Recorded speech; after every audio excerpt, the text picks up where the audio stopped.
Buenas tardes, soy Patricia Castelán. En esta ocasión me encuentro con el maestro en Derecho Jorge Sandoval Romero, juez en materia familiar. También me encuentro con el licenciado René Castelán Holguín, director y fundador de la revista Informa. El tema de hoy es la evolución actual de la familia. Bienvenidos a los dos. Muchas gracias. Pues muchas gracias por estar con nosotros, lo agradecemos mucho. Y pues la primera pregunta, ¿el concepto de la familia ha evolucionado o sigue siendo el mismo? Primero, muchas gracias por la invitación, es un honor estar aquí con todos ustedes y ya contestando directamente a la pregunta que se me hace, pues sí, efectivamente la familia, el concepto de familia que a nosotros en la universidad ya nos dieron, como Bonecasens, como el hecho de que familia es el parentesco que surge entre padre, madre, hijos, abuelos, ascendientes y colaterales y que nace de concubinato y del matrimonio, ya ha sido superado. Hoy la familia debe ser entendida desde otra perspectiva, inclusive multidisciplinaria, desde el punto de vista sociológico, en donde ya nuestra actual Constitución permite ese libre desarrollo de la persona en cuanto a la preferencia sexual, en donde ya hay matrimonios de personas del mismo sexo, ya hay familias conformadas a través de este matrimonio de personas del mismo sexo, a través de la adopción. Ya también se entiende que es un grupo familiar, aquel grupo de amigos que pueden vivir bajo un mismo techo y que pueden ser sujetos de violencia familiar. Luego entonces ya ese concepto de familia ha quedado superado. Hay que tener otra perspectiva diferente desde la perspectiva de los derechos humanos de lo que hoy es la familia y debe entenderse por familia. Eso es. ¿Cuál es la nueva perspectiva actualmente del matrimonio en México? Bien, esta situación, como ya lo hacía referencia en su momento, ha cambiado porque nuestros códigos, en la gran mayoría de las entidades federativas, siempre definen el matrimonio como aquella unión que hay entre un hombre y una mujer para hacer un proyecto de vida en común, bajo los principios de solidaridad, ayuda mutua y fidelidad. Hoy, esto, de acuerdo a la reforma de 2011 de la Constitución, nos permite establecer que ya no podemos decir que es una unión entre un hombre y una mujer, no solamente, sino simplemente entre dos personas, porque ya sabemos, pueden ser del mismo sexo o de diferente sexo, pueden contraer matrimonio, inclusive ya la posibilidad de constituir la figura del concubinato entre estos, e inclusive también el amaciato entre diferentes personas. No obstante, esto, por ejemplo, desde el punto de vista de derechos humanos, esta sola concepción de hombre y mujer ya sería un trato discriminatorio a estas personas, con base a la visión que les acabo de dar del artículo 1 constitucional, en relación a que en la parte final, en las normas de trato diferenciado que nos dice que tenemos libertad de preferencia sexual. ¿Esto qué nos dice? ¿Qué nos da a entender? ¿Sabes qué? O sea, si eres hombre y te gustan los hombres, puedes casarte con un hombre. Si eres mujer y te gusta una mujer, puedes casar. Si te gusta una mujer, pues, y eres hombre, te puedes casar. O sea, no cambia, no pasa absolutamente nada. Ejemplo de esto podemos también citar hoy esta reforma que también se está llevando a cabo en cuanto a que el apellido que tradicionalmente se ha puesto en los hijos, que primero es el paterno, ahora ya se puede hacer primero el materno, siempre y cuando se pongan de acuerdo los dos y se permite esta circunstancia porque se quitan las cuestiones paternalistas o machistas de los hombres que tenían que poner primero su apellido. Todo este tipo de cuestiones va repercutiendo en el concepto de matrimonio hoy en día. Y por ejemplo, vamos a suponer que en el Estado de México, que es donde nosotros nos desempeñamos, nuestro Código Civil nos dice que es únicamente el matrimonio entre hombre y mujer. La pregunta sería, ¿se podrían casar personas del mismo sexo en el Estado de México? La respuesta sería sí, pero desde el punto de vista legal, no. ¿Por qué? Porque en un momento dado, la definición de matrimonio es hombre y mujer. Pero, de acuerdo a esta reforma constitucional, no podríamos privar ese derecho a estas personas que solicitan el matrimonio. Pues el concepto de matrimonio, si contempla el código, ¿tendría que ser modificado? Sí, tendría que ser modificado porque, volviendo a lo mismo, este proyecto de vida o desarrollo de la personalidad que contempla nuestra Constitución permite ya esta circunstancia igualitaria entre hombres y mujeres. Ya no tenemos que hablar de cuestiones de género, porque ya podemos hablar simplemente que es el deseo de hacer un proyecto de vida común ante un oficial del registro civil. Y ya no decimos si son hombres o mujeres, o hombre, mujer. Simplemente se queda de esta forma y es necesario que nuestra legislación se adecue al avance constitucional de nuestra, valga la redundancia, de la reforma de 2011, en cuanto a la perspectiva de derechos humanos. Es muy importante que se evolucione e inclusive también tendría que ser modificado el concepto de concubinato que contempla el artículo 4.403, que es la unión de hecho entre un hombre y una mujer. Esto también ya tendría que ser modificado. Ok. ¿Y qué derechos pueden tener las personas que son consideradas como amasivas? Interesante la pregunta porque hace unos días la Corte ya se pronunció en el sentido de que las personas que son amasias, y que ahorita voy a explicar un poquito más esta circunstancia, ya pueden pedir pensión alimenticia aun cuando estén casados la otra persona, su pareja, sea hombre o mujer, esté casado, ya puede pedir una pensión alimenticia. Y quiero hacer esa precisión, ese criterio jurisprudencial va encaminado al concubinato. Decíamos que antes las concubinas no podían pedir alimentos si alguno de los dos, bueno, el concubino o concubina no podía pedir alimentos si alguno de los dos tenía un acta de matrimonio. Automáticamente se rompía. La Corte, interesante, y con lo cual su servidor no comparte, dice, es que la partecita que dice que es la unión de hecho entre un hombre y una mujer, ya es discriminatorio. Pero la pregunta que tendríamos que hacer es hoy, bueno, a ver, y que se encuentren libres de matrimonio. La pregunta es, entonces, vamos a suponer que un matrimonio se separa de hecho. Sabemos que muchas de las veces en la praxis así da. El hombre forma un nuevo vínculo familiar, la mujer también, pero siguen casados. Entonces, ¿hay concubinato? ¿Eso sería una nueva versión de concubinato? O, desde la perspectiva jurídica, esas relaciones serían amasias, sería un amaciato, considero yo. No obstante, la Corte dice que no, que en un momento dado esto es un concubinato, con lo cual su servidor no lo comparte porque entonces estaríamos deformando el concepto de concubinato, porque el concubino está libre de matrimonio y el matrimonio no se debe entender como una exigencia constitucional o donde el Estado me debe de imponer que a fuerzas me tenga que casar, porque ese es un proyecto y decisión personal. Yo creo que aquí los ministros, digo, con todo respeto, y es gente que sabe, se equivocaron en la perspectiva, porque no podemos confundir o fusionar o hacer un engendro de matrimonio y concubinato al mismo tiempo. El concubinato es concubinato y el matrimonio es matrimonio. El matrimonio es la decisión de esa solemnidad que se requiere ir ante el oficial del registro civil y que, bueno, por cuestiones, pues así que personales se separan, pero no se disuelven el vínculo, siguen unidas en matrimonio.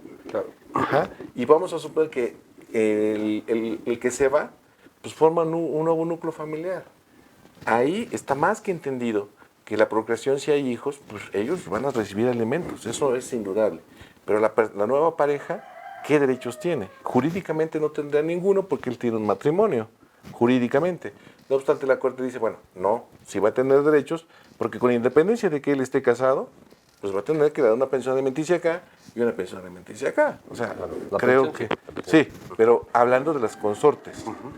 Bueno, una pensión a la concubina y una pensión a la consorte, esa sería la pregunta. Porque al final del día, aquí, aunque ya no viven juntos, ella tiene todo el derecho de pedir alimentos al varón. Hablemos en el caso de los varones, ¿no? Que es más cotidiano en este caso particular, pues sí. No, también las mujeres. También en la actualidad también las mujeres. Sí, ya en un plano igualitario, sí. Ok, 50 y 50. Ya es Pues que sí. nos están ganando, ¿eh? Sí, ya nos llevan ventaja. Ah, ¿cierto? No es cierto. No, aquí eso sería importante reflexionarlo, ¿no? Porque en un momento dado, reitero, la esposa, la legítima esposa, no pierde el derecho de pedir alimentos. Y la actual pareja, o que más llama la Corte, concubina, ¿le va a poder pedir alimentos otra vez? O sea, no otra vez, ¿le va a pedir alimentos? Entonces vamos a ver esa situación, porque en cierta manera creo yo que era más fácil establecer por parte de la Corte, que también hay una tesis jurisprudencial que dice, habla de relaciones de hecho, más o menos el título, que nos dice que aquellas relaciones fuera del matrimonio y que obviamente son quizás no de manera cotidiana como podría ser el concubinato, pero que sí implica una relación familiar, llámese amaciato, sí implica el derecho de que puedas pedir alimentos. Era más fácil que confundirlo con el concubinato, porque si hablamos en un lenguaje más sencillo, este tipo de relaciones extramaritales, pues como le quieres decir, es un amaciato, punto. Y entonces estamos dándole ya un derecho a esa amacia de pedir esa pensión alimenticia. Podremos o no estar de acuerdo, sin embargo la Corte lo establece de esa forma y creo yo que nos hubiéramos evitado más problemas. Sí, sí, estoy de acuerdo con usted. Adelante, Lee. Entonces, ¿cuál es la perspectiva de la Constitución sobre el matrimonio igualitario? Bien, esa pregunta también es interesante en el sentido de que hoy, reitero, ya nuestra Constitución ya permite a través de la reforma de 2011 esa libertad de preferencia sexual, porque sabemos que era una cuestión de tabú, que antes una persona que era homosexual no podía tener derecho, no podía decirlo porque era cercenado socialmente, con lo cual esto hoy se ha evolucionado y que ha permitido que la ley, inclusive, esto hay que reconocerlo, la Ciudad de México fue la primera que permitió la ley de sociedades en convivencia, en donde se permitió por primera vez no el matrimonio como tal, pero sí las relaciones de hecho entre hombres, personas del mismo sexo, hablemos de mujeres o hombres, y que después ya pasó a la ley de matrimonios igualitarios, en donde ya se permite esta situación de los matrimonios y que obviamente en cualquier, bueno, si nos vamos a poner muy especiales, veríamos de que este matrimonio que se celebra en la Ciudad de México es válido en cualquier parte de la República. Claro, claro. En cualquier parte de la República y también cualquier juez de la entidad federativa correspondiente podría llevar a cabo la disolución de este vínculo conyugal. Necesariamente. ¿Por qué? Porque los artículos 115 y 121 constitucionales nos dicen que todos los documentos expedidos por cualquier entidad federativa hacen prueba plena en cualquier parte de la República.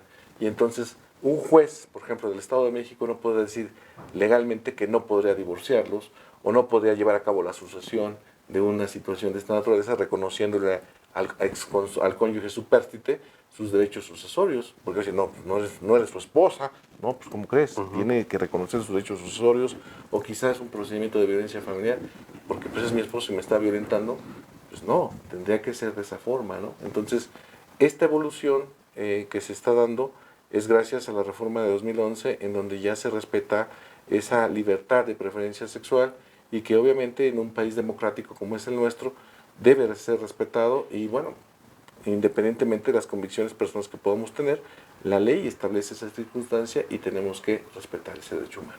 Okay. Yo lo visité en el juzgado y actualizando cómo ha estado trabajando otra vez el juzgado con lo de la pandemia. Bueno, mire, estamos trabajando al 50% en lo que es la cuestión humana personal, pero la cuestión trabajo tenemos que sacarlo al 100%. Claro, claro. Nos tenemos que multiplicar. Pero la tecnología hoy en día nos ha ayudado en gran medida, puesto que contamos en el Poder Judicial del Estado de México con la famosa FEGEM, o firma electrónica, o tribunal electrónico, que les permite a los abogados que tengan su firma electrónica presentar sus promociones, checar sus acuerdos, ya sin necesidad de ir al órgano jurisdiccional. Y también permite la posibilidad de que si ambas partes, y esto siempre y cuando así lo quieran llevar vía remota su audiencia, se pueda hacer, siempre y cuando cuenten con las herramientas tecnológicas suficientes. Y como ejemplo, su servidor ya llevó un primer intento de audiencia inicial en materia familiar, en donde ambas partes tenían firma electrónica, estaban en sus domicilios. Desafortunadamente, por cuestiones tecnológicas, el abogado de la parte actora no tenía sonido, sí había imagen, pero no había sonido, entonces tuve que suspender porque por la sencilla razón de que no podía dejar estar de indefensión a la parte actora, porque a pesar de que estaba el abogado presente, pues no podía escuchar en un momento dado sus argumentos o recursos que tendría que hacer. Y estos son detallitos que tenemos que ir superando poco a poco, ¿no? Porque me hubiera puesto yo a pensar, bueno, que las partes pueden estar en sus casas, ya sin necesidad que vayan al juzgado, y los abogados presentes en la sala de audiencias, y no habría ningún problema. Yo creo que tenemos que ir buscando poco a poco esa evolución del expediente electrónico que llegó para quedarse y que nos obligó a avanzar tecnológicamente a una nueva visión de la impartición de justicia, en donde inclusive no solamente esta circunstancia permite que las partes lleven de vía remota las audiencias, sino también, por ejemplo, tenemos peritos que estando en sus casas y que pertenecen al grupo de vulnerabilidad, están en sus casas y nos emiten vía remota la explicación de su dictamen e inclusive sus conclusiones, y ya no estamos dilatando la administración de justicia. Son todos estos avances que estamos viendo hoy con esta pandemia. ¿Y el abogado que no haya hecho su trámite en la firma electrónica? Bueno, pues entonces tendremos que tendrá que ir tradicionalmente al juzgado a ver esta circunstancia. Pero ¿qué pasó cuando surgió? Interesante la pregunta porque ¿qué pasó cuando surge la pandemia? Un mes inactivo todo el tribunal. Posteriormente el Poder Judicial reacciona y dice, bueno, pues empiecen a promover a través de la FGEM, empiecen a hacer sus trámites. Entonces había situaciones en las cuales un abogado sí tenía su firma electrónica y el otro no. Entonces no podemos avanzar ante esa desventaja, Claro. porque tenemos que estar en un plano igualitario donde lo que pides y yo te resuelva también tiene que conocer la otra parte. Ese es el principio de contradicción. Pero si no tiene acceso al tribunal electrónico, pues se paraliza. Y esto en cierta medida tenemos que actualizar y avanzarnos todos, tanto el órgano jurisdiccional como el foro jurídico, a sacar una firma electrónica para poder llevar a cabo esta situación de expediente o justicia electrónica que estamos hablando, porque de otra manera no podemos avanzar y se empantana. ¿Qué provocaría el que no sacara la firma electrónica? El que tendríamos que ir otra vez siempre al juzgado a enterarnos del expediente. Okay. Inclusive hoy ya no es comercial, pero ya pueden sacar copias certificadas vía electrónica, ya sin necesidad de la vía tradicional de que pedías copias certificadas, ibas, se encargaban las copias, te tardaban 3 o 4 días. No, hoy ya lo promueves, se te acuerda y tu abogado puede sacar las copias porque ya traen el sello digital. Ah, ya trae el sello. Oh, sí, ya traen, y ya son copias certificadas. ¿Y esto cuándo empezó? ¿Desde hoy? No, ya era una disposición, viene en el artículo, si no me falla la memoria, en 1.130 del Código de Procedimientos Civiles, que en el segundo párrafo te dice, y las copias que contengan firma electrónica son copias certificadas. Perfecto, qué padre. ¿Y están trabajando al 100%? ¿Todo normal? Normal, al 100%.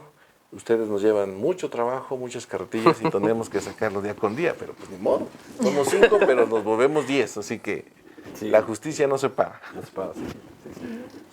Si quisiera dejar sus redes sociales o... Bueno, ahí tenemos un canal, no somos youtubers, pero hacemos videos, intentamos explicar ciertas cosas.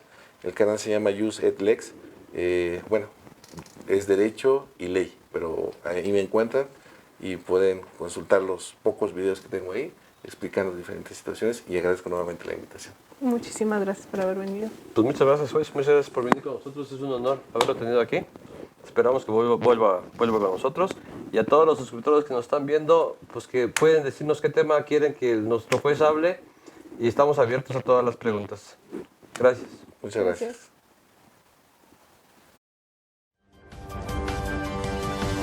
Gracias.